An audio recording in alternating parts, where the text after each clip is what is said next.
ओम शांति। आज बाप दादा के 13 जुलाई 2020 के मधुर महावाक्य सुनते हैं। आज की मुरली में बाबा कहे, तुम ब्राह्मण बच्चे ही विश्व में शांति स्थापन करने के लिए निमित्त बनते हो, तो तुम बच्चों को बहुत बहुत शांत चित होकर के रहना है। बाबा आए हैं एक धर्म की स्थापना करने के लिए, सच्चा मददगार बनना है। साथ ही बाबा कहे, तुम बच्चों को बार बार याद में रहने का इशारा दिया जाता है। क्यों दिया जाता है? क्योंकि बाबा कहे, याद से ही एवर हेल्दी और सदा पावन बनेंगे, इसलिए याद में जितना हो सके रहना है। ओम शांति। सुनते हैं बाबा के मधुर महावाक्य। मीठे बच्चे, सभी को ये खुशखबरी सुनाओ। कौन सी खुशखबरी सुनानी है हमें? कि अब फिर से विश्व में शांति स्थापन हो रही है। बाप आए हैं एक आदि सनातन देवी देवता धर्म स्थापन करने। प्रश्न है, तुम बच्चों को बार बार याद में रहने का इशारा क्यों दिया जाता है?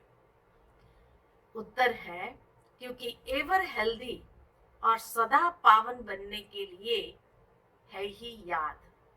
इसलिए जब भी टाइम मिले याद में रहो। सवेरे सवेरे स्नान आदि कर फिर एकांत में चक्र लगाओ या बैठ जाओ। यहाँ तो कमाई ही कमाई है। याद से ही विश्व के मालिक बन जाएंगे। ओम शांति। मीठे बच्चे जानते हैं कि इस समय सभी विश्व में शांति चाहते हैं। यह आवाज सुनते रहते हैं कि विश्व में शांति कैसे हो, परंतु विश्व में शांति कब थी जो फिर अब चाहते हैं, ये कोई भी नहीं जानते। तुम बच्चे ही जानते हो, विश्व में शांति थी जब इन लक्ष्मी नारायण का राज्य था। अभी तक भी लक्ष्मी नारायण के मंदिर बनाते रहते हैं। तुम कोई को भी ये बता सकते हो कि विश्व में शांति 5000 वर्ष पहले थी, अब फिर से स्थापन हो रही है। कौन स्थापन करते हैं, यह मनुष्य नहीं जानते। तुम बच्चों को बाप ने समझाया है। तुम किसको भी समझा सकते हो, तुम लिख सकते हो, परंतु अभी तक कोई को हिम्मत नहीं है जो किसको लिखे। अखबार में आवाज सुनते तो है, क्या सुनते हैं कि सब कहते हैं विश्व में शांति हो। बार बार शांति सम्मेलन होते हैं। हर कोई चाहते हैं कि अभी विश्व में शांति होनी चाहिए। लड़ाई आदि होगी तो मनुष्य विश्व में शांति के लिए यज्ञ रचेंगे। कौन सा यज्ञ? रुद्र यज्ञ रचेंगे। अभी बच्चे जानते हैं, इस समय बाप, जिसको रुद्र शिव भी कहा जाता है, उसने ज्ञान यज्ञ रचा है। विश्व में शांति अब स्थापन हो रही है। सतयुग नई दुनिया में जहां शांति थी, जरूर राज्य करने वाले भी होंगे। अगर शांति थी तो ऐसी दुनिया में राज्य करने वाले भी होंगे। निराकारी दुनिया के लिए, बाबा कहे, निराकारी दुनिया के लिए तो नहीं कहेंगे कि विश्व में शांति हो, वहां तो है ही शांति। विश्व मनुष्य की होती है। निराकारी दुनिया को विश्व नहीं कहेंगे, वह है शांति धाम। बार बार बाबा समझाते रहते हैं, फिर भी कोई भूल जाते हैं। कोई कोई की बुद्धि में है, वह समझा सकते हैं विश्व में शांति कैसे थी, अब फिर कैसे स्थापन हो रही है। यह किसको समझाना बहुत सहज है। भारत में जब आदि सनातन देवी देवता धर्म का राज्य था, तो एक ही धर्म था, विश्व में शांति थी। ये बड़ी सहज समझाने की और लिखने की बात है। बड़े बड़े मंदिर बनाने वाले को भी तुम लिख सकते हो, विश्व में शांति आज से 5000 वर्ष पहले थी, जब इनका राज्य था, जिनके ही तुम मंदिर बनाते हो। भारत में ही इन्हों का राज्य था और कोई धर्म नहीं था। यह तो सहज है और सयान की बात है। बाबा कहे ये तो सहज है और सयानापन की बात है। ड्रामा अनुसार आगे चल सब समझ जाएंगे। तुम ये खुशखबरी सबको सुना सकते हो, छपा भी सकते हो ब्यूटीफुल कार्ड के ऊपर। बाबा कहे सुना भी सकते हो, छपा भी सकते हो ब्यूटीफुल कार्ड के ऊपर। विश्व में शांति आज से 5000 वर्ष पहले थी, जब नई दुनिया, नया भारत था, लक्ष्मी नारायण का राज्य था। अब फिर से विश्व में शांति स्थापन हो रही है। यह बातें सिमरण करने से भी तुम बच्चों को बड़ी खुशी होनी चाहिए। तुम जानते हो, बाप को याद करने से ही हम विश्व के मालिक बनने वाले हैं। सारा मदार तुम बच्चों के पुरुषार्थ पर है। बाबा ने समझाया है, जो भी टाइम मिले बाबा की याद में रहो। सवेरे में स्नान कर फिर एकांत में चक्कर लगाओ या बैठ जाओ। यहाँ तो कमाई ही कमाई करनी है। मधुबन में आते हैं तो मधुबन में कमाई ही कमाई करनी है। एवर हेल्दी और सदा पावन बनने के लिए ही याद है। यहाँ भल सन्यासी पवित्र है तो भी बीमार जरूर होते हैं। यह है ही रोगी दुनिया, वह है निरोगी दुनिया। यह भी तुम जानते हो, दुनिया में किसको भी क्या पता कि स्वर्ग में सब निरोगी होते हैं। स्वर्ग किसको कहा जाता है, कोई को पता नहीं है। तुम अभी जानते हो, बाबा कहते हैं कोई भी मिले तुम समझा सकते हो। समझो कोई राजा रानी अपने को कहलाते हैं। अब राजा रानी तो कोई है नहीं। बोलो तुम अभी राजा रानी तो हो नहीं। यह बुद्धि से भी निकालना पड़े।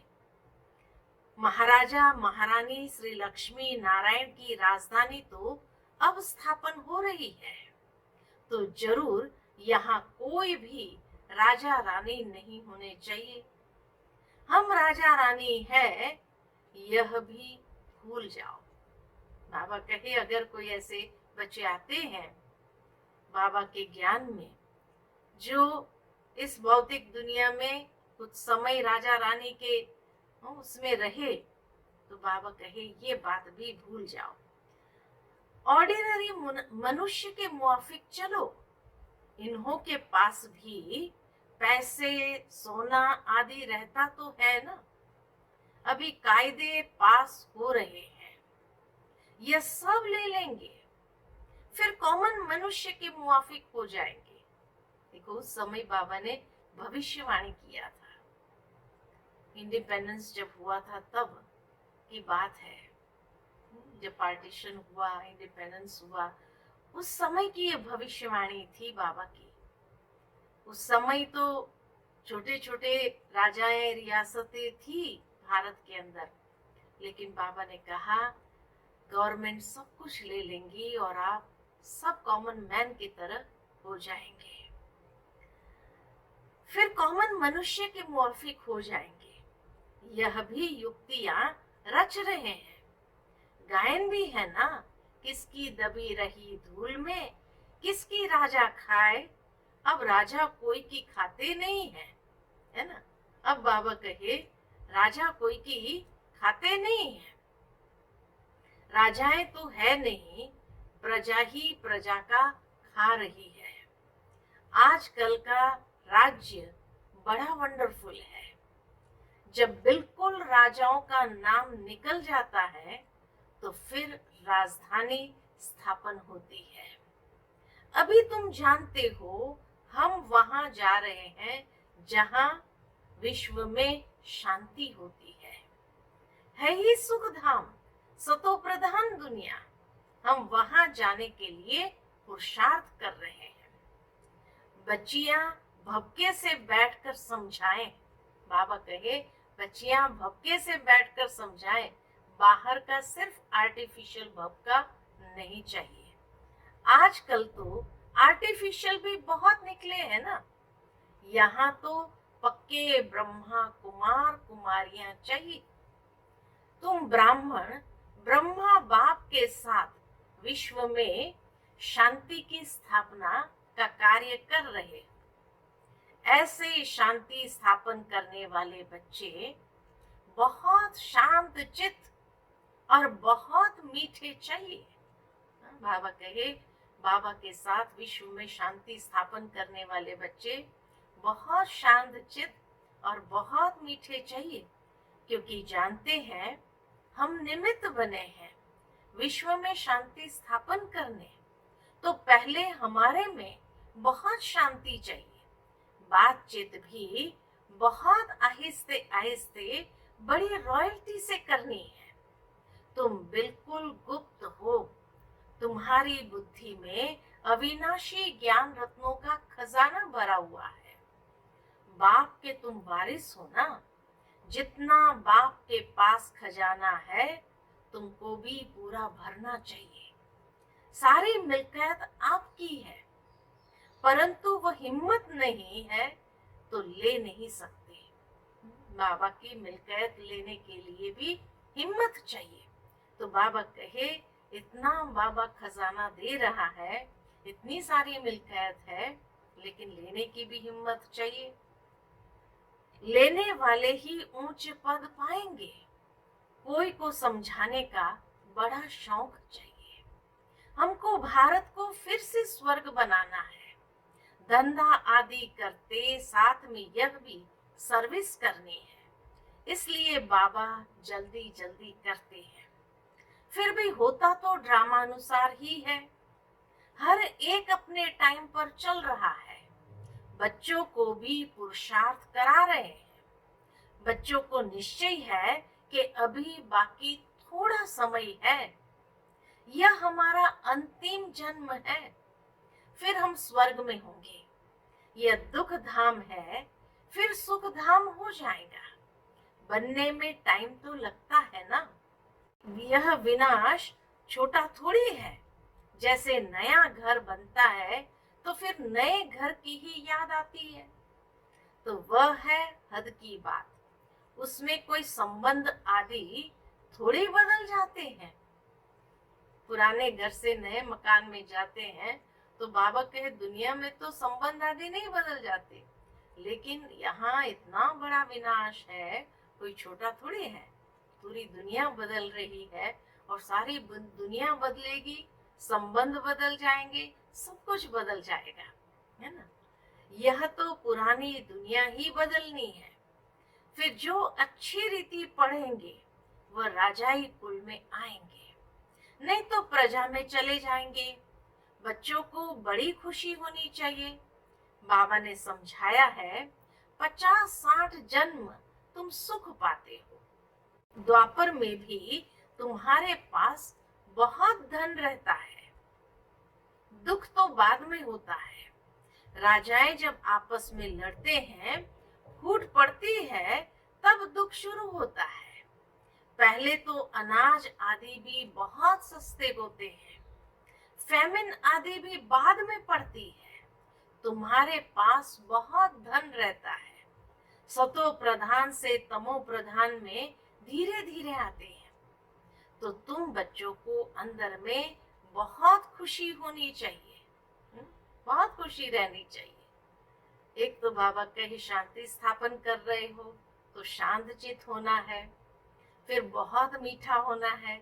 अभी बाबा कहे तुम्हारे अंदर बहुत खुशी रहनी चाहिए। खुद को ही खुशी नहीं होगी, शांति नहीं होगी, तो वो विश्व में शांति क्या स्थापन करेंगे? हाँ? कितनी अच्छी बात बाबा ने कही। अगर खुद में शांति नहीं, खुद में खुशी नहीं, तो वो विश्व में शांति क्या स्थापन करेंगे? बहुतों की बुद्धि में अशांति रहती है। बाप आते ही है शांति का वरदान देने।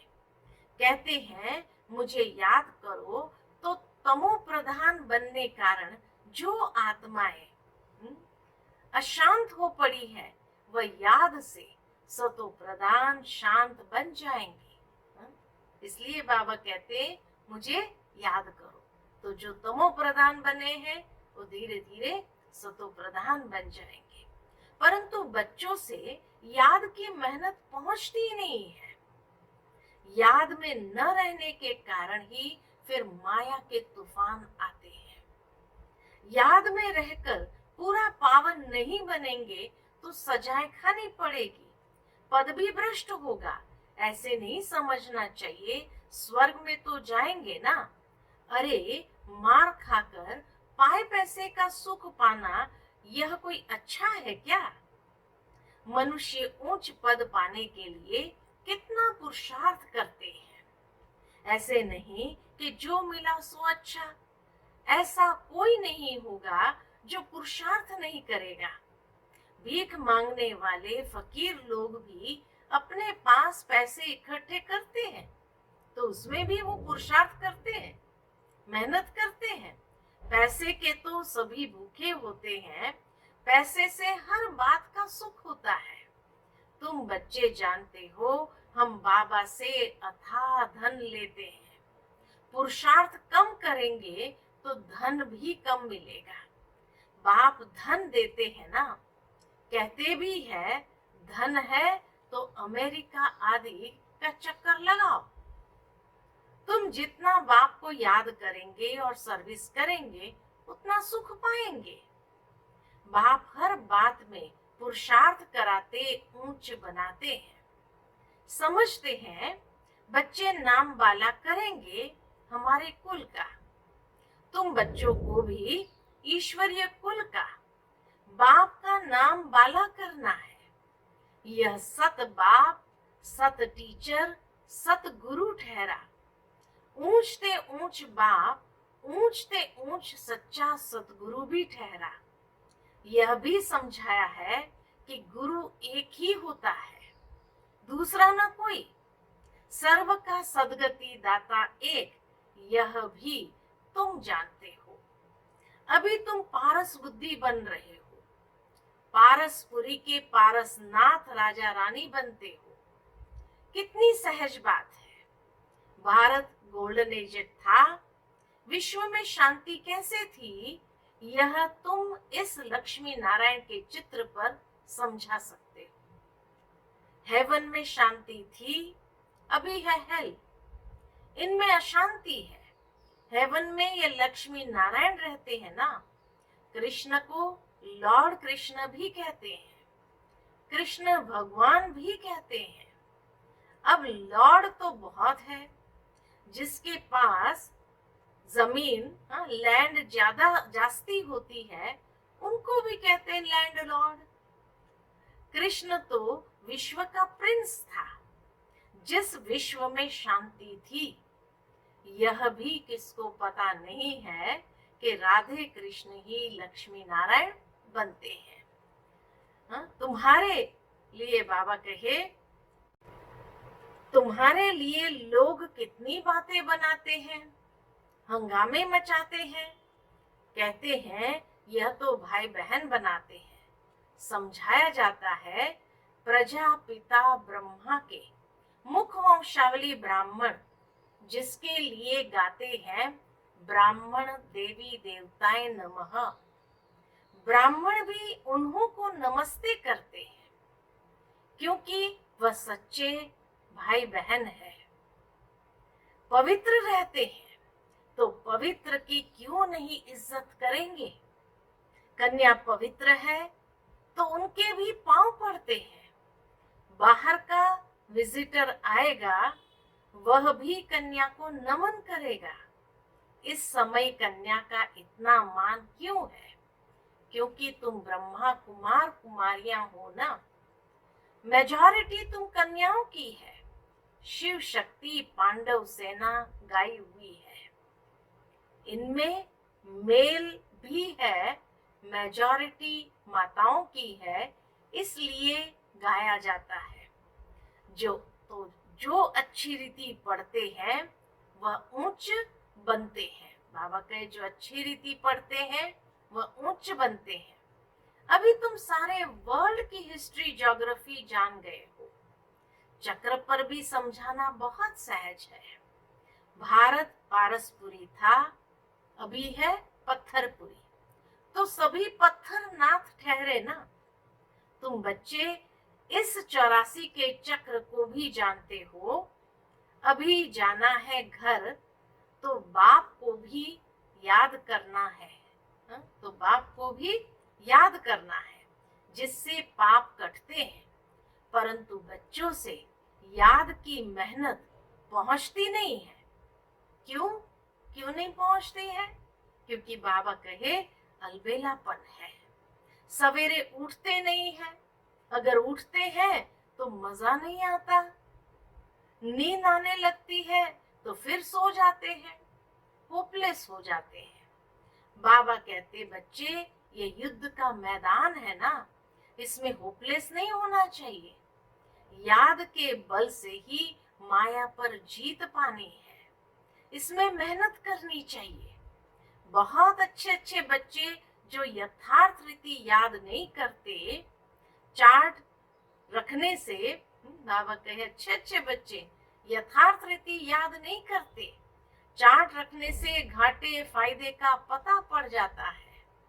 कहते हैं चार्ट ने तो मेरी अवस्था में कमाल कर दी है। ऐसे बिरला कोई चार्ट रखता है, यह भी बड़ी मेहनत है। बहुत सेंटर्स में झूठे भी जाकर बैठते हैं, विक्रम करते रहते हैं। बाप के डायरेक्शन पर अमल न करने से बहुत नुकसान कर देते हैं। बच्चों को पता थोड़ी पड़ता है, निराकार कहते हैं वह साकार। बच्चों को बार बार समझाया जाता है, हमेशा समझो शिव बाबा डायरेक्शन देते हैं, तो तुम्हारी बुद्धि वहां लगी रहेगी। आजकल सगाई होती है तो चित्र दिखाते हैं, अखबार में भी डालते हैं कि इनके लिए ऐसे ऐसे अच्छे घर की चाहिए। दुनिया का क्या हाल हो गया है, क्या होने का है, तुम बच्चे जानते हो। अनेक प्रकार की मतें हैं, तुम ब्राह्मणों की है एक मत, विश्व में शांति स्थापन करने की मत। तुम श्रीमत से विश्व में शांति स्थापन करते हो, तो बच्चों को भी शांति में रहना पड़े। जो करेगा सो पाएगा, नहीं तो बहुत घाटा है, जन्म जन्मांतर का घाटा है। बच्चों को कहते हैं अपना घाटा और फायदा देखो, चार्ट देखो, हमने किसको दुख तो नहीं दिया है। बाप कहते हैं तुम्हारा यह समय एक एक सेकंड मोस्ट वैल्यूएबल है। मोचरा खाकर मानी टुकड़ा खाना वह क्या बड़ी बात है। तुम तो बहुत धनवान बनना चाहते हो ना, पहले पहले जो पूज्य है उनको ही पुजारी बनना है। इतना धन होगा, सोमनाथ का मंदिर बनाए तब तो पूजा करे, यह भी हिसाब है। बच्चों को फिर भी समझाते हैं, चार्ट रखो तो बहुत फायदा होगा, नोट करना चाहिए, सबको पैगाम देते जाओ, चुप करके नहीं बैठो। ट्रेन में भी तुम समझाकर लिटरेचर दे दो, बोलो ये करोड़ों की मिल्कियत है। लक्ष्मी नारायण का भारत में जब राज्य था तो विश्व में शांति थी। अब बाप फिर से वह राजधानी स्थापन करने आए हैं। तुम बाप को याद करो तो विकर्म विनाश हो और विश्व में शांति हो। बाबा को याद करने से विकर्म भी विनाश होगा और विश्व में भी शांति होगी।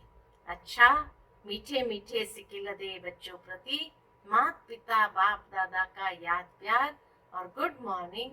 रूहानी बाप की रूहानी बच्चों को नमस्ते। हम रूहानी बच्चों की रूहानी माता पिता बाप दादा को याद प्यार, गुड मॉर्निंग और नमस्ते नमस्ते। शुक्रिया बाबा, शुक्रिया। आज के धारणा के लिए मुख्य सार है। पहली पॉइंट, हम विश्व में शांति स्थापन करने के निमित्त ब्राह्मण है। हमें बहुत बहुत शांत चित्त रहना है। बातचीत भी बहुत आहिस्ते व रॉयल्टी से करनी है। दूसरी पॉइंट, अलबेलापन छोड़ याद की मेहनत करनी है। कभी भी होपलेस नहीं बनना है। वरदान है, विकारों रूपी सांप को भी शैया बनाने वाले विष्णु के समान सदा विजयी निश्चिंत भव। विकारों रूपी सांप को भी शैया बनाने वाले विष्णु के समान सदा विजयी निश्चिंत भव। जो विष्णु के शेष सैया दिखाते हैं, यह आप विजयी बच्चों के सहज योगी जीवन का यादगार है। सहज योग द्वारा विकारों रूपी सांप भी अधीन हो जाते हैं। जो बच्चे विकारों रूपी सांपों पर विजय प्राप्त कर उन्हें आराम की सैया बना देते हैं, वह सदा विष्णु के समान हर्षित व निश्चिंत रहते हैं। तो सदा ये चित्र अपने सामने रखो। कौन सा? कि विकारों को अधीन किया हुआ अधिकारी हो। आत्मा सदा आराम की स्थिति में निश्चिंत है। आज का स्लोगन है, बालक और मालिकपन के बैलेंस से प्लान को प्रैक्टिकल में लाओ। बालक और मालिकपन के बैलेंस से प्लान को प्रैक्टिकल में लाओ। अच्छा, तो ये थे आज के मधुर महावाक्य। आज के दिन के लिए हम यही दृढ़ संकल्प करेंगे अपने जीवन में कि हम शांति स्थापन करने वाले ब्राह्मण बहुत शांतचित्त होकर के रहेंगे, बहुत आहिस्ते बोलेंगे, रॉयल्टी में रहेंगे, बहुत मीठा होंगे और सदा खुशी में रहेंगे। आलस्य अलबेलेपन के उसमें नहीं आएंगे। और जैसे वरदान में बाबा ने कहा कि विष्णु के समान विकारों को अधीन करके उस सांप की भी शैया बना देनी है, विजयी आत्मा बनना है और साथ साथ जीवन के अंदर बालक और मालिकपन के बैलेंस रखते हुए हर प्लान को प्रैक्टिकल में लाना है। अच्छा, ओम शांति।